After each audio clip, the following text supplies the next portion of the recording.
A warm welcome back to the Forensics Detailing channel. Do not forget to subscribe. The flaws with durability testing LSPs, so something that goes through my mind a lot, and something we do a lot on the channel is try and, when we test products, see which ones last the longest. So we lay them out onto a test bonnet or hood if you're in the Americas, or I've got these steel panels that are painted up with automotive spec paint and clear coat. We lay the products out, we generally give them overnight, 24 hours to cure off, and then we test them. Now, sometimes in the past, what I've done is I've put them down and I hit them with something that's a bit stronger, like an all-purpose cleaner, like Surfex HD, because it just degrades them a bit quicker. And I'll do hit after hit after hit after hit, and then 20 or 30 hits later, the ones that are sort of lasting, I declare are the better durability than the ones that the detergent has kind of affected and eroded, and they're not showing sort of their hydrophobic properties, the degradation of whatever they had, and we try and measure that. It's not always the most hydrophobic one which does well in that. It's the ones that maintain their kind of on application performance the best. However, and we've also done different things in the past. We've also hit them with all different types of chemicals and tried to remove them, maybe a fallout remover, maybe a panel wipe and stuff like that. Very recently we did the test where we were testing a strip wash total remover. In fact, the products are still out there on that test panel, and we tested the ability for that product to strip them. And because I'd done 3 back-to-back sort of tests like that, I did ceramic spray sealants. I did those products there with the strip wash. I'd also done another one where I tested bead coat and turtle wax seal and shine. I think I used Green Star or Surfex to degrade them, and bead coat seemed to hold up better than seal and shine. But when I did the strip wash test, seal and shine resisted the strip wash, which is probably an acid, a bit better than the bead coat. Now, here's the funny thing as well. When I did the ceramic spray test, the SI Ramix was the clear durability winner on that. The bead coat eroded somewhere in the mid-order, which is a bit different. When I did this test with the acid, the bead coat resisted the strip wash more than the SI Ramix product, which looked like it was going to be the durability monster. So a short summary of all of that is really it depends what chemical you're using on what LSP, and it seems to me that different chemicals can unlock and degrade different formats, different materials that form films, different cocktails or blends of surfactant detergents, blends of protective products, emulsions with wax, siloxane, graphene dispersions, silicone. Different chemicals can unlock them differently. So this is something one of my patrons, Brian Woods, who does testing for Detailing World as well, and Brian's done a ton of this stuff. Every time I do a durability test with strong chemicals, Brian's saying to me, "John," in his Scottish accent, "yeah, can he do it like that? Yeah, can he do it like that?" And I agree. I know exactly what Brian's saying. But what we're doing is we're looking for a means to kind of accelerate degradation. But I don't think I've ever done it consistently on the channel. And definitely, the problem with using chemicals to degrade LSP is you're going to get different results, different times, and it probably doesn't represent true durability, which is something I've just given you an example of. Because I think this product here is probably about as durable as you're going to get for a non-ceramic. Yet it's very susceptible to the total remover. You could probably get it off near as damn it get it off if it wasn't freshly cured. If it was a little bit degraded, you'd had it on for a few months, you'd get it off with probably 2 or 3 passes of the strip wash, and you'd expect it to withstand it because the Fuso, and ironically the Seal and Shine, can resist the strip wash as if it's almost not doing anything to them when they're freshly cured. So yeah, So what I think is perhaps the best way to do this going forward, ultimately the best way is to apply all these products to a car bonnet and drive the car around and wash the car as you would. However, there's even issues with doing that because you get more deg. If you ever put a sealant on a car bonnet, it tends to degrade here first. Why? I think there's a number of reasons. One, you tend to get more splash over of the road film from the when it's wet and stuff and you're driving through muddy roads. You get a bit more material and muddy water sort of splashing up on this bit here. But also I think it's to do with when you drive a car. This is something Bill Hamber said. One of the things that erodes it is all the dust in the air, which you think, well, that's crazy. How can dust driving deteriorate the LSP with the dust? But you've got to think the LSP is so thin, it's sub-micron. And when you are driving through the air at 60, 70 miles an hour, there's an abrasive effect on all of the dust. So you're probably also, there's no rain or road slurry, you know, the horrible water that's in the road that's got petrol and solvent and horrible stuff in it, you know. If it was all dry erosion, I think you'd see more erosion on that front bumper because it's taking the hit.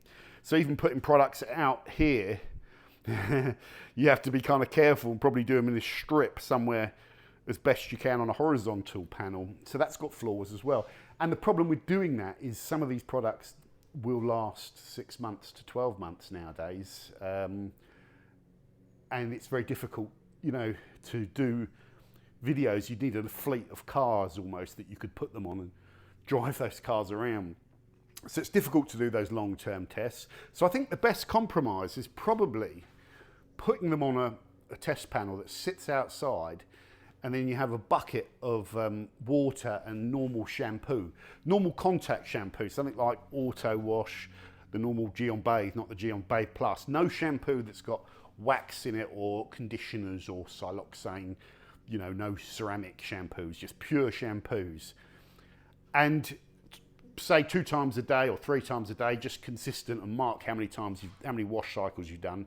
Just get your wash mitt and go over and wash that panel off consistently, like you would if you were just washing your car. Rinse it off, dry it, and then just keep repeating that.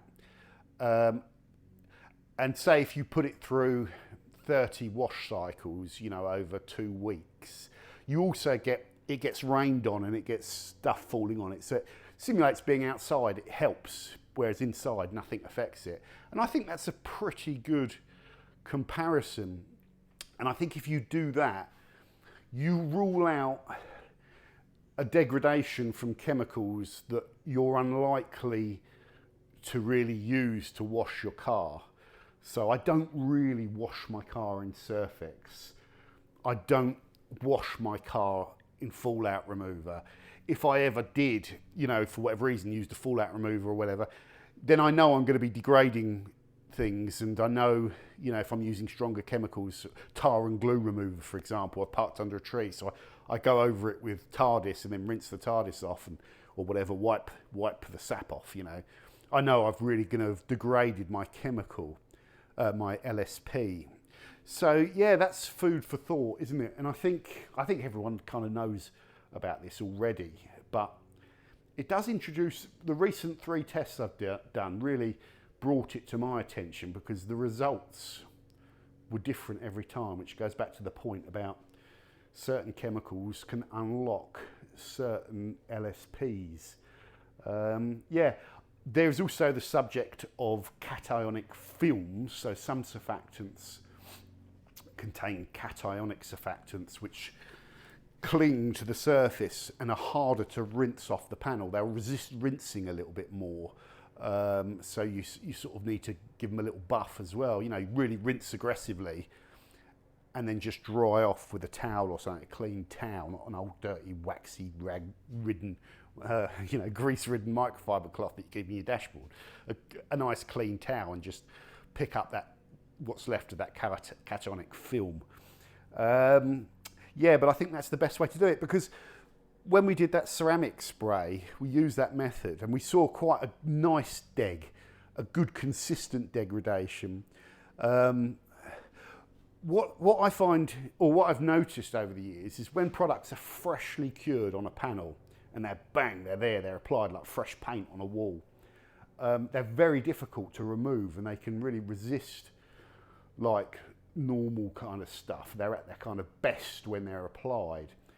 But when you put a panel outside, even if you don't wash it, you could put all these products outside and it just rains on them and stuff. They start degrading quite, well, in some cases quite rapidly. In other cases, they're really good. And a lot of times I think that's because, a bit like when you clean on your patio, 6 months later you look at the patio where it's got dirty, and all the bits of the patio that are under trees or exposed to the elements more go green or dark and get like more dirt on them, a sort of like, you know, a dark film on them. The bits that are covered, like under the wheelie bins, for example, and not exposed to the elements, you move the wheelie bin out and it's spotlessly clean, you know, and it's like it was. So a lot of stuff is going on in the environment that we can't see with our eyes. And I think with test panels, a lot of the time it's when it rains on, I think you get, or you wet it with tap water and you get that mineral deposits on it that can really mask performance as well. Without, it's not true deg, but it's all the minerals building up in the LSP and blocking that nice zingy hydrophobic quality. So there's a lot of things at play here, and sometimes even these chemicals, because of all these factors, certain chemicals that you think would degrade and strip or whatever can actually make the products look like they're performing better because they're clearing off some of that environmental stuff and mineral deposits, so like the acids can free up the hydrophobic performance. So there's the long and short of this is there's quite a lot of complexity in testing durability outside of laboratory conditions. And I think, though, the short answer is when we do durability testing on the channel, it's usually a decent finger in the wind. It's usually a decent finger in the wind, but yeah, there's error, there's all sorts of things going on, isn't there, that can impact it that aren't always obvious. So I think really, as a channel, there needs to be a consistent approach to it, and I think the best I've found is that sort of 2 weeks outside, wash it a couple of times a day, maybe 3 times a day, 3 times 14, 30, 42. Yeah, when you're getting close to 50 wash cycles in 2 weeks outside, you're going to get a more echoing kind of representation on real life degradation with that test. And I think going forward, that's probably the way I'll do it, unless I'm specifically testing the impact of a particular chemical. The other thing, of course, is when we wash our cars, we tend to put them through multiple cycles of washing. So I use a strong pre-wash, like Bill Hammer touchless, rinse, and then go in with contact. So it gets a double whack of detergents on it, if you like. The contact from the wash mitt as well, I think, is a factor in degradation. And indeed, even what type of wash mitt you use will play a role in this, because I think certain things are more abrasive, like a synthetic wool or a wool wash mitt, I feel is more abrasive and will strip protection a bit more than a softer Chanel microfiber and even a sponge, which I just think it does, but I could do a test on that actually. That would be quite interesting, wouldn't it? Yeah, that would be really interesting, you know. Does it make any difference? Probably doesn't make a lot.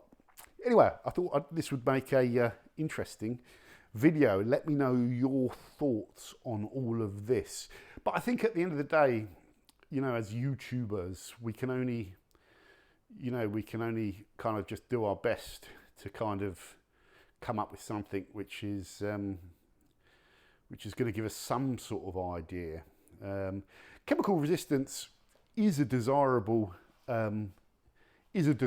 quality of LSP as well. So I think in some cases, like if you're testing LSP with really harsh, strong things, you know, degreasers, panel wipes, fallout removers, strip washers, tar and glues. If you're going through and testing that could be useful to some people that really want to know, you know, because say you've got a ceramic coating on your car. Once that coating's on your car, you can't go and buff it up with a finishing polish or something, because you'll strip through, you tear through the coating, it's still thin.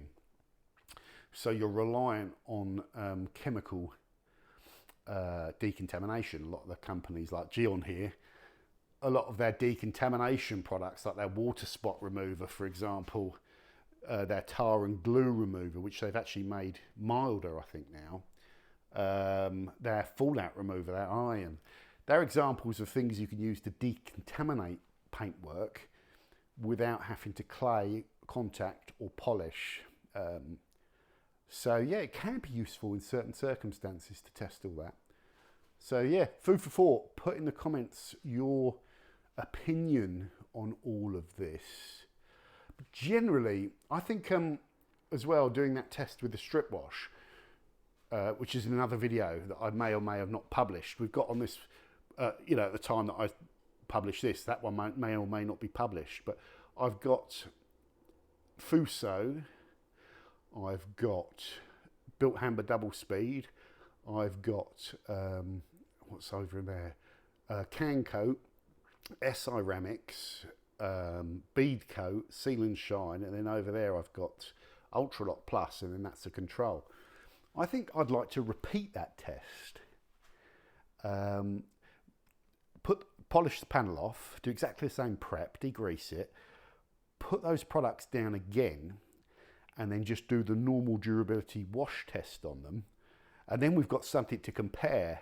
So we've got a comparison of the degradation from natural washing with maintenance products, pure free rinsing, or products that you'd use to wash your car, is the best way to describe them, versus a very kind of strong material that's designed to degrade them. And then we'd see the difference. And I think that will give us a really clear view on the differences in those tests. So yeah, probably do that. So thank you for watching, guys. Take care. I'm off on holiday tomorrow.